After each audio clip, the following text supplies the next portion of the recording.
It's Cubfidential, man. Yeah, I'm Denzel Snipes. Yeah, I'm the producer. And as you can see, it's been a Chicago dud like the last week. 3-7 of the last 10 games for the Cubs. We're rolling. Then they end up 500. Now they're like one game above 500. They're down 2-0 to the Brewers. Don't know what's going on. Seems like the bats were alive. The pitching disappeared. Pitching came back. The bats disappeared. I don't know what's going on here, but you know what? Maybe our host JB Ellis can tell you better than I can. So here he is, JB Ellis, Chicago Crusader himself. Let's go. What a frustrating week for Cubs fans. I drove 4 hours to St. Louis in pouring rain on Friday. Game got rained out, and Monaga was supposed to pitch. They didn't pitch him till tonight, which he didn't start off too good, but we won't even talk about tonight yet.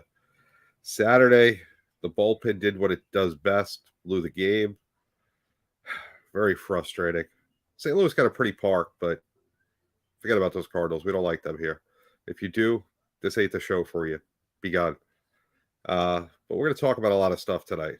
We're going to talk about why you pull a guy who's throwing a no-hitter after 7 innings, why the Cubs can't win, why they can't hit, why the bullpen sucks. And, maybe was Ross the problem? Maybe I was wrong. Maybe Council's just as bad as Ross. I don't know. But let's bring up Botkins because he's always got some energy. We're going to need some energy because the Cubs just don't have it. This team stinks, JB. The last month, I haven't been in 2 weeks' time. I've just been busy. And since that time, since your boy Botkins has been gone, the Cubs bats have been gone. Man, we have hit the June swoon early in the month of May. Maybe we need to bring out like Joe Boo from Major League and to wake up the bats or something because they just said this was the 12th straight game that the Cubs haven't scored a run in the first inning.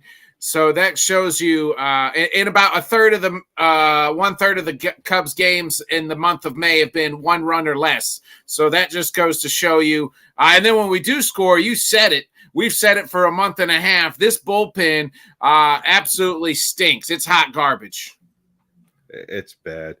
It really is bad. Before we start, I'm going to ask you 1 to 9, really quick. What's your lineup for the Cubs if you're setting it every day?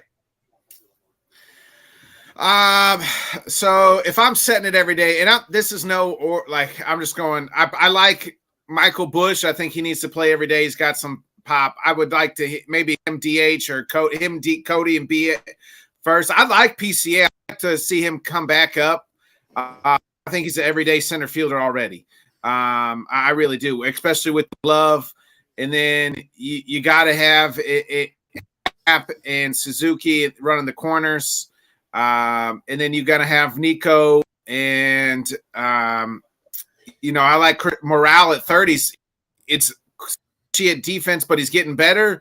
And then you have Swanson, who right now hasn't looked like the guy that we paid all this money to play at times. So, but you're paying him all that money, so you got to put him out there. But that's kind of 1 through 9 to me, obviously. And then I like, the catcher. The catcher's always going to flop, but that's just, that I like PCA in this lineup. I think he does well. I think they need him back. Guys like Mastrobuoni and those guys, they don't need to be Tauchman, like those role players, guys to play every once in a while. If I was to write out the lineup, I'm bringing PCA back up. I think the kid was great when he played. He's it up in AAA, and why not give him Major League at bats? He's Major League ready. So put him in the 8th hole and let him bat. So 1 to 9, what's your lineup if you're writing it down and you're handing it to the umpire? We don't really have a leadoff man, so I would probably bat Nico at 1.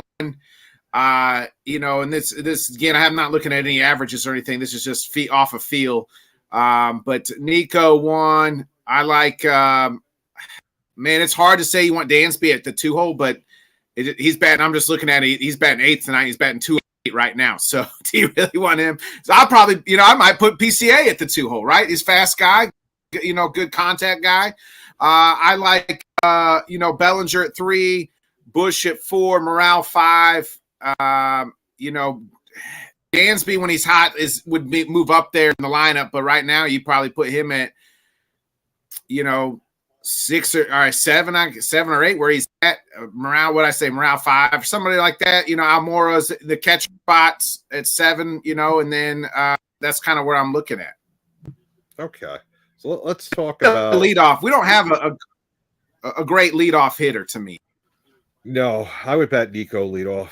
I think, you know, he's the guy in the lineup that most resembles a leadoff hitter. Nobody does, but he'd be the guy. I think PCA eventually can get there, but he's not ready. Yeah, and I put Bellinger at first, and I put Bush at DH. You know, yeah, you can stop them. You can, you know what I mean? They're interchangeable. Yeah. I feel.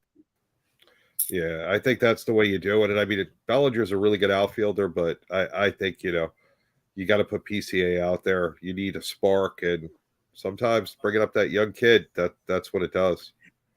He played well when he was called up. You know what I mean? There was nothing to me that I felt like, and I just felt like they just weren't ready to put him in the everyday lineup. But are you telling me that he's not better than some of these guys out? He's not better than Toshman and a couple other guys right now? Yeah, no, I agree. Maybe he could be a reliever too, you know. I mean, we might need him. We need somebody to close games out. We don't have – there's not a guy in the bullpen right now, JB, that you're like, that's the guy that's going to go get us 3 outs in a crucial inning. We don't have him. He's not on the roster. No. Let's talk about the series against Atlanta. For some reason, Atlanta just has our number. Cubs dropped 2 out of 3 at Wrigley. They avoided the sweep with a 4-3 victory on May 21st. Horner, who I say should be batting leadoff, you agree with me right now, hit a walk-off single in extras to win the game. Tell me, why does Atlanta just seem to own us at the moment? I mean, it's Atlanta, right? And this is, you know, before Acuna got hurt too and tore his AC. I mean, they're there every year. You know what I mean? They're one of the best top 2-3 teams in baseball every year. I don't ever feel like it's a shame to lose to a team like that. Like, they're just better than us right now, and it's okay. So like, I look at teams like them, the Dodgers, as teams better overall teams than us. Their lineup's probably better. They got more experience. Their staff, their pitching staff is better. Their bullpen's better. They're just a better team. So, like, when you lose to better teams, you just got to tip your cap. But we got to beat the teams that we're supposed to beat, especially – we can beat everybody in our division, the Cardinals and the Brewers, but it's those elite teams in baseball we're going to struggle with, and the Braves are one of them. Yeah, no, I definitely agree. So, I mean, the Cubs won the first game 4-3 in extras. Nico got the RBI with the key single. Hap scored. You know, started off the series with a quick win. How were you feeling after game 1? What did you notice? Well, you get the comeback victory in extras, you know, to win 4-3. So you're feeling pretty good. Justin Steele needs to get back to being Justin Steele of last year. It just seems like he hasn't fully come back from that injury quite yet. So you're just hoping maybe if he can just get it going and we can score, you know, scrap a few runs going into game 2, you think maybe we can steal this game and steal the series. But instead we did get the walk-off. But you're feeling pretty good, right? Anytime you walk off at home is always you're always feeling pretty good, especially to open up the series. It would have been different, I think, had they beat us 2, and you're like, man, can we just not get swept? But then you're thinking, man, we can steal, you know, one of these next 2, we steal the series. Yeah. I mean, game 2, Steele, horrible game, 6 innings, 5 runs, 5 earned runs. A couple of those guys, though, weren't. Yeah, he left them on the pond, but some of that was on the bullpen. You know what I mean? And some bad play on the field too. And I mean, like this, defensively, we're not playing as great either. No, and Fried pitched a great game, so I'm okay. Yeah, I mean, that's Max Fried. That's a NL Cy Young. Yeah. You know what I mean? An NL Cy Young guy we're going up against, a guy who's going to compete for the NL Cy Young every time he's out there. Exactly. So I'm not upset losing that game 9-2. I mean, you'd like it to be closer, but you know, a close loss doesn't get you any points. It doesn't matter. You're gonna lose 100-0 or 1-0. It means the same. So to me, whatever, you know, you went up against the Cy Young winner. no big deal. The rubber match, game 3, Cubs get shut out 3-0. Offense just wasn't there. Yeah, what were your thoughts It's on that? not. It hasn't been there again for most of the month of May. We're in a cold stretch. We can't rattle it out. It seems like we can't get like I watched that game, and we would get guys on base. I mean, we had, hits in that game, but we just whether it's hits or walk, but we just couldn't come up with that big hit, and then you end up losing. I mean, that game was 1-0 all the way until the 8th inning. Wisniewski pitched pretty darn good. Leading up to that, series. And I think Brown started that. It was Brown and Wisniewski in that game, in a bullpen game. And then they bring in Kyle Henry in a 1-run game, and that's where Kyle's. Hey, Kyle, we tip our cap to you. Thank you for everything that you've done for us. No longer the Kyle Henry. You're no longer the professor. You're a high school teacher. So after that, the Cubs take a short ride down I-55. They get to Busch Stadium. You get a ridiculous rain out on Friday night where they waited a few hours to call the game. They scratch Imanaga, so he doesn't pitch on Friday night. He's pitching tonight, almost a week later. 10 days later. Yeah. It's been 10 days since his last outing, which I don't like, but we'll get to that later on. Saturday did everything they needed to do to win for 7.5 innings, get to the bottom of the 8.5 innings. Mark Leiter comes in and the wheels fall off yet again. I mean, what's going on with this bullpen? What is the answer? We don't have an answer. That's the problem. The answer is somebody call the A's and ask for their closer, because that's what we need. Somebody go down. There's got to be somebody in AAA that can pitch better than this, what we got going on right now, because there isn't an answer on the field. There's not a guy that you feel comfortable running out there every day, or every third day, to close out games for us. Yeah, I mean, Leiter, as of May 18th, had a 0.9 ERA. Yeah. Now, 20 days later, his ERA has jumped to 3.38. He had a 1-1 record, now 1-3. The game had some controversy. There was a close call at the plate, which was the go-ahead run. Where I was sitting, thought the guy was out. Checking with people that actually got to see it on TV, he was safe. So, it was actually, I thought he was out, though, and it was a tough call. They went to the replay. They confirmed he was safe. Cubs got 2 at the top of the night to make it close, but still lost by 1. It was just a bad performance. Then Sunday.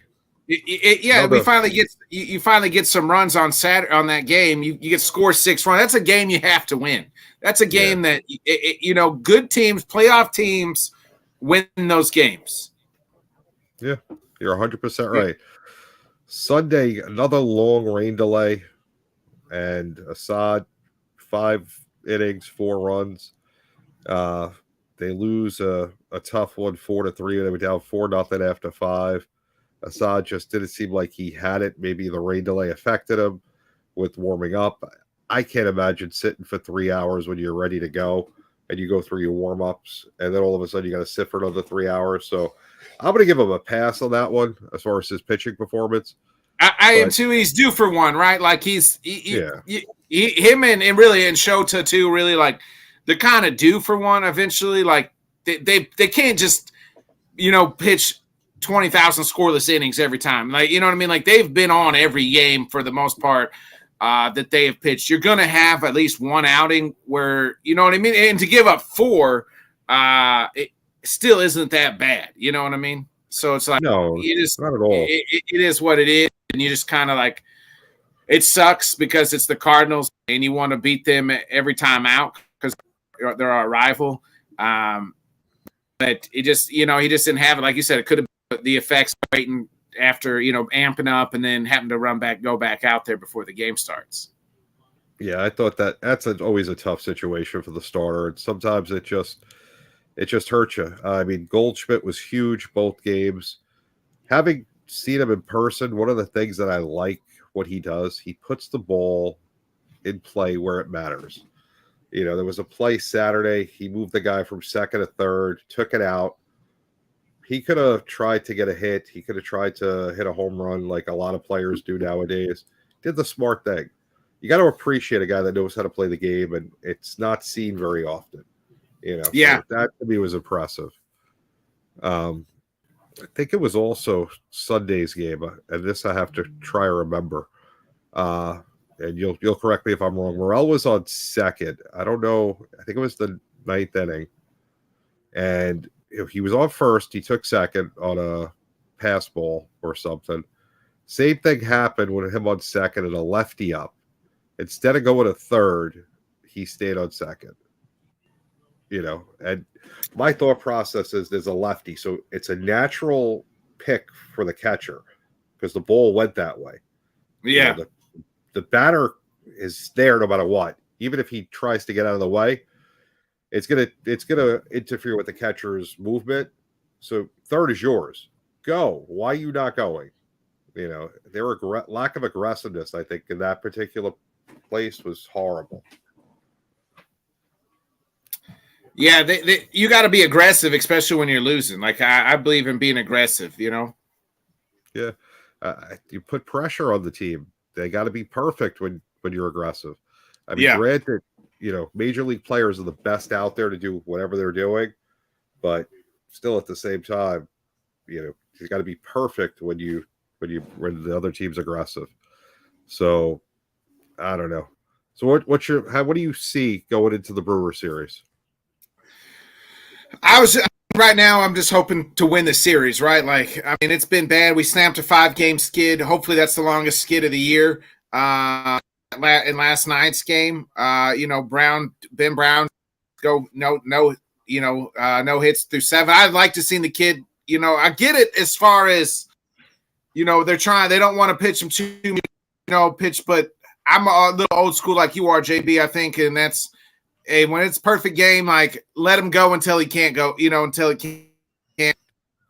But he's an arm. You don't want to burn him out. But why not skip him the next time of the rotation? He had 93 pitches, so it's not like we're at 120, 100.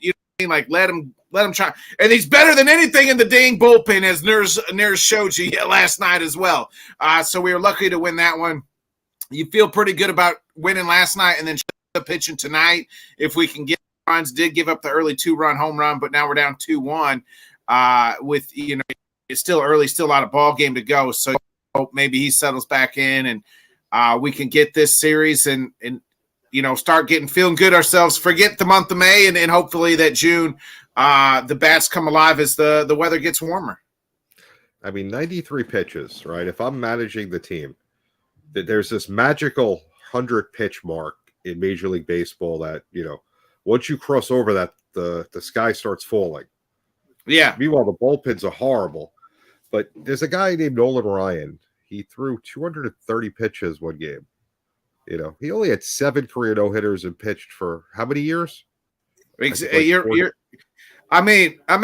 imagine Roger, Roger Clemens, Randy Johnson, and those guys. Somebody's not taking them out the game. You know what I mean? Yeah. Not with having a no-no.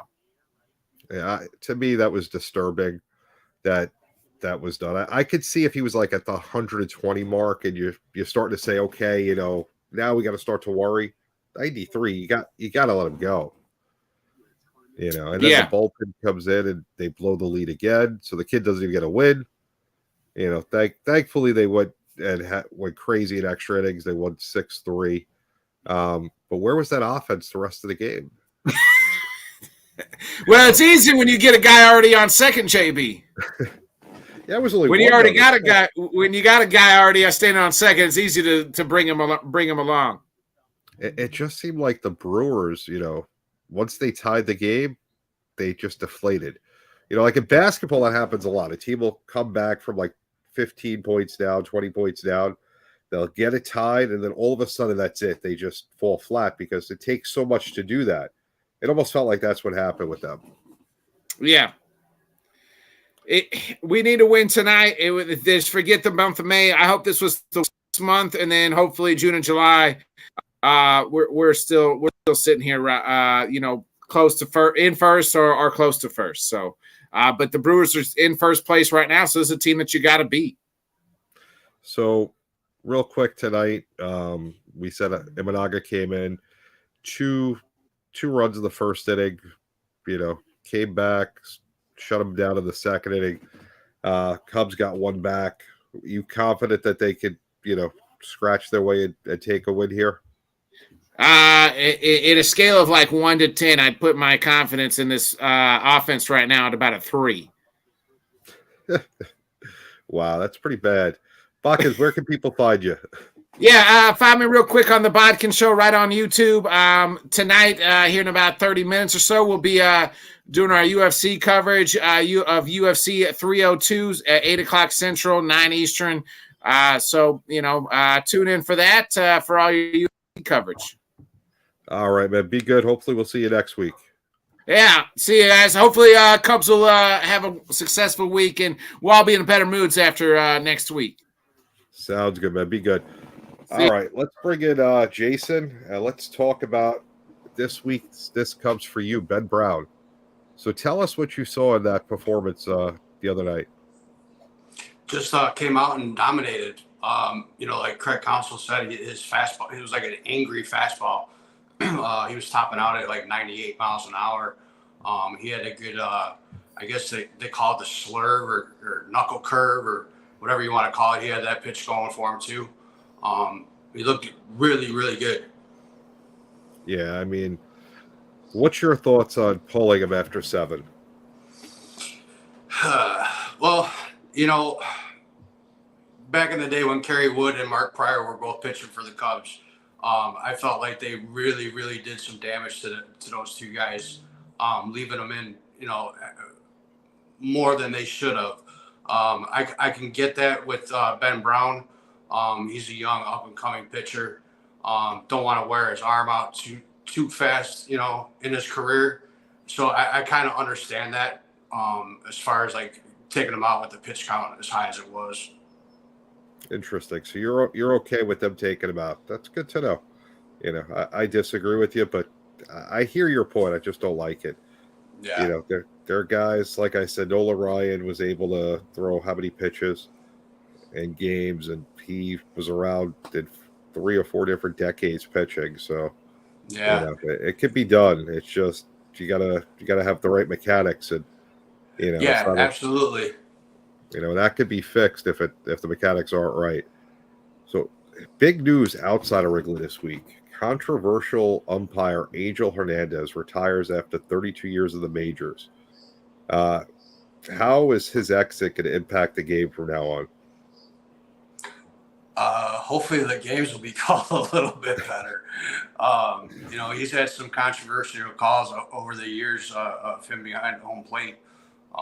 And I think my favorite one was the meltdown of Kyle Schwarber. That was just one of the greatest. So, but yeah, I mean, from what I'm reading, really good guy, really nice guy. Always, go with the fans. And a lot of people are not sad to see him go necessarily, but as far as being a decent person, that kind of thing, they're sad to see him go. But as far as like umpiring behind home plate, not so much. Yeah, it's amazing how bad he was. I don't understand how such a bad umpire lasted that long. And, he could be a great person. He could be whatever. He was just so bad at his job. It's hard to imagine that, 32 years and he affected how many games. It just wasn't good. But yeah. Hey, I wish him the best of luck in his retirement. It's always a great thing. Hopefully he looks back and realizes he wasn't the best at what he did, and it's okay because it's done now. But hopefully he admits to it going forward. Yeah, 32 years is a long time. I mean, imagine the games that he's seen of these umped in, So exactly. Good career. It's kind of wild to think that's a long time. So oh yeah, it's still an accomplishment. Definitely. Let's go to the Hot Cub time machine. 2003 National League Division Series. The Cubs eliminate the 101 win Brave team in 5 games for the first series win since the 1908 World Series. So, considering together combined, we weren't alive if we add our years together for 1908. Yeah. Tell us what that was like in 2003. I mean, you lived in Chicago, so you were close to it. What was the city like? What was the team like? I mean, I think what the record was like 88-74. So no one thought that we had a chance against the 101 win team with the Braves. But we go down in Atlanta. We take one of the games. Kerry Wood pitches a phenomenal game. I used to call it Wrigley South. Because the Braves their fans were so used to them being in the playoffs, they never showed up for their playoff games. So the Cubs, Cubs fans, pretty much took over that park. But yeah, like I mentioned before, you had 2 of the young studs in their starting pitchers. And Kerry Wood and Mark Pryor. Mark Pryor came in and pitched the one game and gave up 2 hits in complete game. So with that, they took the series. So yeah, no, I definitely. I mean, that was a special team that they were able to beat the Braves that year. That was a really good 101 win team. And, like you said, the Braves being a Braves fan is a blessing and a curse because you're always good, but you're usually not good enough to win it all. Okay. That doesn't happen very often. So, no. You get to the playoffs and you're just waiting for that shoe to drop.